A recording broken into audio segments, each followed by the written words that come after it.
Nintendo is known for their aggressive legal action. Aside from making games, lawsuits and cease and desist are their favorite pastime. You would think people will be terrified of messing with the Nintendo ninjas by now, but no, people love challenging the big N. So I compiled a list of the most interesting Nintendo lawsuits to see what is their W to L ratio. Nintendo versus Maricar. Yes, you heard that right, Maricar. In Tokyo, some random goobers decided it was a good idea to make a real-life Mario Kart. Now, aside from blatantly ripping off Nintendo right in front of their faces, this was also dangerous because it wasn't a standard go-kart event. No, they raced on real streets with real traffic. What the hell? Now, it didn't take long for Nintendo to sue these goobers, and the court ordered the go-kart company to stop renting costumes and pay Nintendo $89,000 in damages. And of course, this was popular among tourists as they were lining up in masses to participate in Ratchet Mario Kart. But even before Nintendo sent the ninjas, there was a lot of backlash because of the many accidents.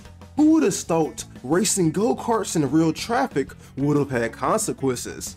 Now you would think these business-savvy individuals would have stopped after getting sued at the wazoo, but the crazy part is, Mario Kart felt cocky because they tried to register Mario Kart as a trademark, and Nintendo, obviously not standing for this, asked the court to revoke this, but the court surprisingly denied Nintendo's request because Mario Kart wasn't a recognized abbreviation. So Nintendo actually took a L. However, Nintendo would not stop, as they will continue to harass the court with their ninjas until the court finally licked Nintendo's boots and put down Mario Kart for good. So that's one fat W for Nintendo, starting off strong. Nintendo's second most beloved mascot, the Big Kong, or maybe that's Cap, was once almost murdered by Universal. Back in the arcade era, Universal believed that Donkey Kong was way too similar to the Monkey King himself, King Kong. So Universal sued Nintendo for trademark infringement, but the Southern District of New York Court favored Nintendo and denied the case. Universal tried again with the Court of Appeals, but they denied Universal as well. Damn, rough day. The Court of Appeals claimed that there was no confusion with Donkey Kong and King Kong, and even if customers were reminded of the classic film, the trademark action would not succeed unless they actually thought that they were buying a video game sold by Universal. Thank God Universal lost, because I need my Donkey Kong Tropical Freeze. Nintendo is no stranger to piracy. Hell, it seems pirates have a vendetta against Nintendo specifically. Nintendo vs. Brown is one of the first among many pirate takedowns.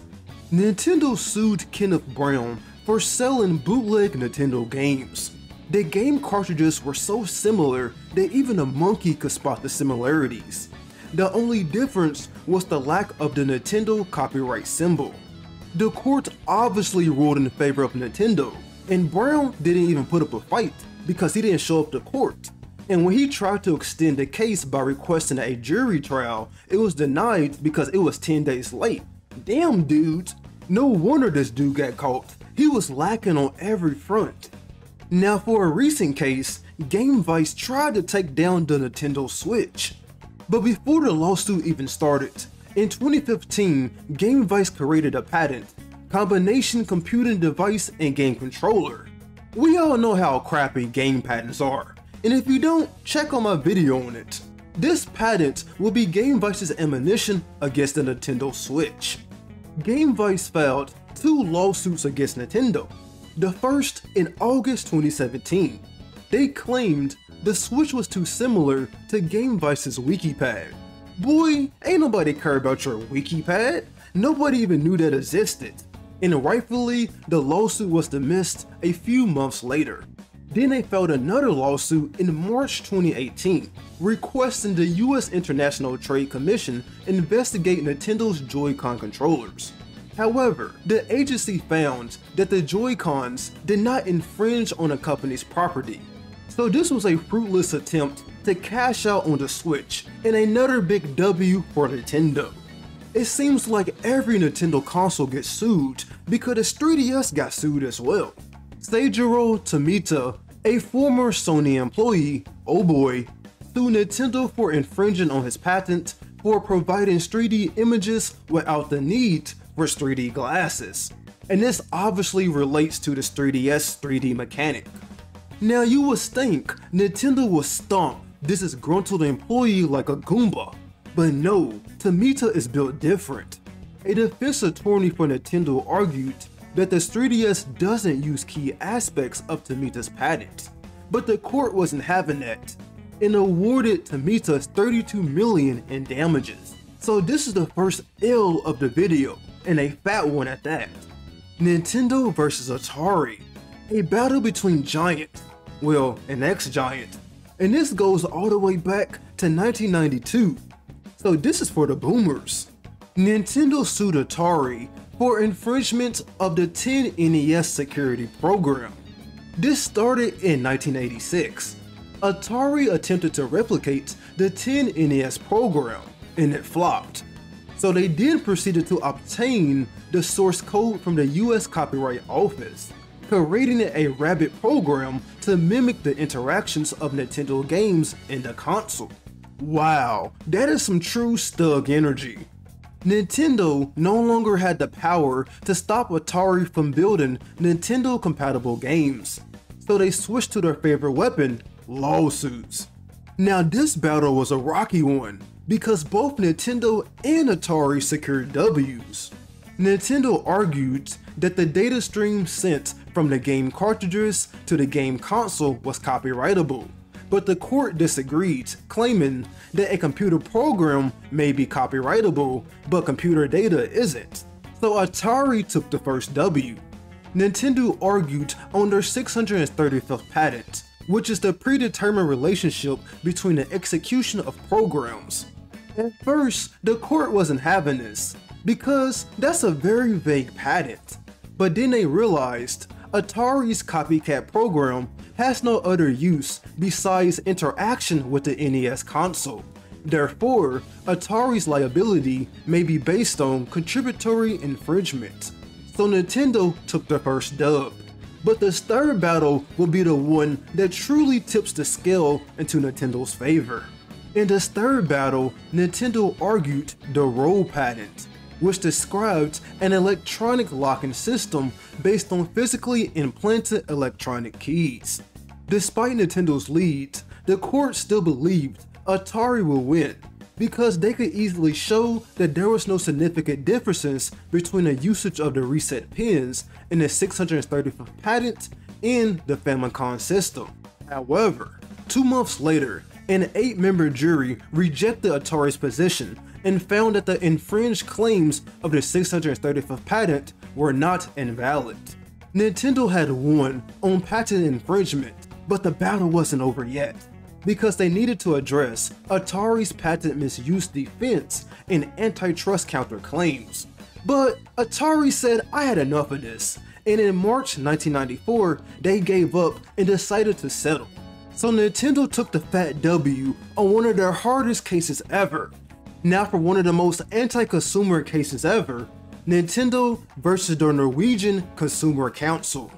In 2019, the Norwegian Consumer Council sued Nintendo for violating European consumer rights law because Nintendo refused to cancel digital pre-orders. But strangely, the court ruled in favor of Nintendo. Damn! No wonder people dislike you, Nintendo. I still like you though. Now the Wii will be a battleground, a deadly battleground of lawsuits. So many lawsuits regarding Wii Fit, the Wii boards, the Wii controllers, you name it. One of the most infamous is Nintendo versus Anescape. Anescape sued Nintendo for the designs of the Wii, Wavebird, and GameCube controllers, claiming they infringed on their copyrights. The US jury found that Nintendo infringed on 12 patents filed by Anescape, some which include remote controller with analog button, 3D controller with vibration, and game controller with analog pressure sensor. And analog was awarded 21 million, one of Nintendo's fattest L's. However, in a shocking twist, 2 years later, Nintendo appealed the case and the court changed their mind, claiming that none of Nintendo's accessories infringed on N-Escape's patents. But what happened to the money? If Nintendo didn't get their money back, I'll take it. One of Nintendo's biggest W's goes to Nintendo versus IIA Labs. In 2010, IIA Labs sued Nintendo for violating 2 patents by developing the Wii Fit and Wii Fit Plus. They claimed it infringed on their patents of a computer interactive isometric exercise system that will measure a force applied by a user to the effector. The court ruled in favor of Nintendo in 2012. IIA Labs tried to appeal in 2013, and they lost so bad that they was ordered to pay Nintendo's legal fees. Holy shit, that's an L. But the craziness doesn't stop there, because IIA couldn't afford the legal fees, so Nintendo was awarded their entire patent portfolio. Wow. This obliteration reminds me of the case against Bowser. That name still cracks me up. Bowser, not the Koopa, was selling hacking tools for the Switch and was sentenced to 3 years in prison, but was released early because of his age, 53. But he didn't get off that easy because he was forced to pay a 10 million settlement. But obviously he couldn't afford that. And Nintendo, doing what Nintendo does best, decided to ruin this man's life and force him to pay 25% of his monthly income to Nintendo. I don't know why people try to play this company. Nintendo will stump you into your shell like a Koopa and kick you into the gutter. One of the goofier cases comes from Creative Kingdoms, a theme park. Even a theme park wants to tussle with the big N. Creative Kingdom sued Nintendo over the Wii Remote, claiming it infringed on the patent for their Magic Wand controllers. Obviously, Nintendo won this lawsuit, but Creative Kingdom couldn't take the L. Their salty asses launched an appeal just to halt the import of the Wii and Wii U to the US. Nintendo slapped them across the face in the appeal, and Creative Kingdoms finally gave up and returned to their hole when the court ruled that Creative Kingdoms tried to claim more than the company invented. But an even wilder case emerged from this year of 2024. Now this video is dated. Sayers, a Giga gamer who suffers from video game addiction, sued not just Nintendo, but Epic Games, Microsoft, Activision Blizzard, and Roblox. On October 10th, Sayers dropped Nintendo and Epic Gaming from the lawsuit because he know those two don't play, but continues to sue Microsoft, Activision Blizzard, and Roblox. So good luck to them. Andrew Sayers, 23, spends approximately 5 to 9 hours each day playing games, and claims video game companies intentionally target teens and young adults to become addicted. And this causes severe gamer rage, emotional distress, and behavioral issues. I understand the dude is ill, so empathy to him. But sometimes you just have to step away from the game and find other hobbies. It's not that hard, it's really not. This isn't the first time someone tried to press multiple game companies alone. But rather than being a depressed gamer, this time it was a powerful company. 11 Engineering sued Nintendo, Sony, and Microsoft. Wow, they won't smoke with the big three. How did it go? Well, first of all, they claimed that the big three infringed on their patents of wireless controllers, specifically identifying Sony's DualShock and 606 wireless controllers, Nintendo's Wii Remote and balance board, and Microsoft's Xbox 360 wireless controller and wireless racing wheel. Surprisingly, Sony and Nintendo decided to settle with 11 Engineering, but Microsoft didn't back down. On July 11, 2016, the district court ruled that 11 Engineering was not able to meet its burden of proof of infringement, and the case was dismissed. So despite Microsoft's terrible position in the gaming industry right now, they at least had the balls to stand up for themselves. And I'm counting this as an L for Nintendo. And Nintendo almost took another major L against ILIFE. And this is the final Wii peripheral case, because honestly, they're all the same. In 2013, ILIFE sued Nintendo for infringing on a patent relating to evaluating motions of a body. 4 years later, a Northern District of Texas jury awarded ILIFE Technologies $10.1 million for patent infringement. However, this W wouldn't last long. Nintendo moved for judgment as a matter of law on the premise that ILIFE's patent covered subject matter was patent ineligible. The Federal Circuit determined that ILIFE's patent was an abstract idea and found that they had no inventive concept to make it patent eligible, and tossed the case out. Damn! Nintendo's greatest asset is the rebound. You could get lucky and think you secured the bag, but no, Nintendo will always clap back. Now for the final case revolving around hardware, it's Nintendo versus Quintal. Quintal Research Group sued Nintendo for infringing on the patent of the location of the stun buttons on the Game Boy. Yeah, if you haven't realized by now, these patents can be petty, nasty petty. The court ruled in Nintendo's favor, claiming that the Game Boy's left and right buttons did not infringe on the patent because the buttons do not correspond in shape, size, or position on each side of the center line of the display screen. Now for the final case revolving around the Wii, Nintendo versus Recognize Corp. What a name.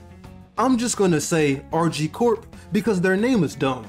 RG Corp sued Nintendo over the Mii's, claiming that the Wii uses image customization software used to create and customize facial features of Mii avatars, which violated RG Corp's image processing patent. RG Corp was very persistent in this lawsuit, losing multiple battles. Each loss revolved around Alice Corp versus CLS Bank, which found abstract ideas implemented using a computer were patent ineligible under Section 101 of the US Patent Act. RG Corp eventually appealed the decision to the US Supreme Court, and the cert was denied. And RG Corp finally went to bed crying to sleep. Now back to piracy, yay! Nintendo crucifying ROMs has been a talk of the town lately. And while I agree that ROMs aren't inherently piracy because preservation is king, we must admit that a lot of people do use emulators for piracy. And this relates to Nintendo versus Matthew Storeman. In 2019, Nintendo sued Matthew Storeman for copyright and trademark infringement stemming from his use of Nintendo's intellectual property on his website, ROMUniverse.com. ROM Universe allowed users to download ROMs of Nintendo's modern and retro games. On May 26, 2021, the court granted judgment on nearly all of Nintendo's claims and dismissed Storeman's counterclaims for failure to state a claim. Storeman was found to have infringed on 49 of Nintendo's copyrights, and Nintendo sought $90,000 per infringement, equaling $4,410,000. Holy Jesus!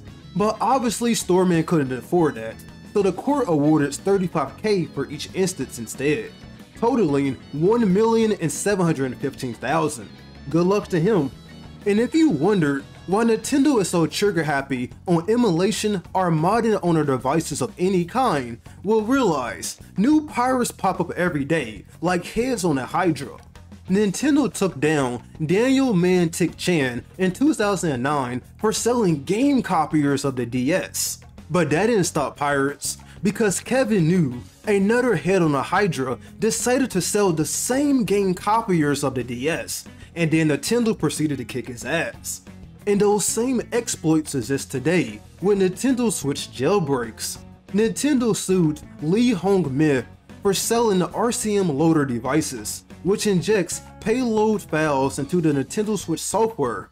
The firmware circumvents Nintendo's protection measures to give users the ability to play unauthorized copies. Men obviously did not answer the lawsuit, and the default judgment was awarded to Nintendo. I mean, what else can dude do? He's obviously guilty. He might as well take the L and accept the consequences. That's smarter than trying to take on a big N without a lawyer. Hackers aren't as smart as I thought they were. Maybe that's just the movies. Now for a more wholesome note, we're taking it back to the 80s, the crack era. In 1982, Nintendo was still a coin-operated electronic video game business. Nintendo sued Elcon for blatantly ripping off Donkey Kong with Crazy Kong.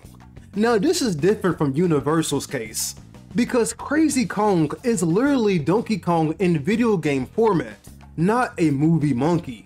And the court obviously ruled in favor of Nintendo because they have eyes. Now we're finally here at the lawsuit you all been waiting for, Pal World. Psych! Before we get to Pal World, we must acknowledge the lawsuit that heavily relates to Pal World. In September 2016, Nintendo sued Colopo for infringement of 5 patents revolving around their game, White Cat. The 5 patents were touchscreen joystick functionality, multiplayer connectivity, confirmation screens in sleep modes, character attacks based on touchscreen locations, and a shadow effect placed on characters hidden behind a game's geometry. Now you're probably internally screaming, "These patents are stupid!" Well, I'm not fazed, because I already covered way more bizarre patents in my other video. Go check it out. Shameless plug once again. And this lawsuit relates to Pal World because Nintendo has sued Pocket Pair over various dumb patents that other companies have already heavily infringed on, such as catching monsters with a ball, riding monsters, and status effects on the UI. Now for the lawsuit itself, well, as of making this video, the lawsuit hasn't been updated, but I'm keeping up with it with a large bowl of popcorn on my lap, and I'm sure you're keeping up with it too.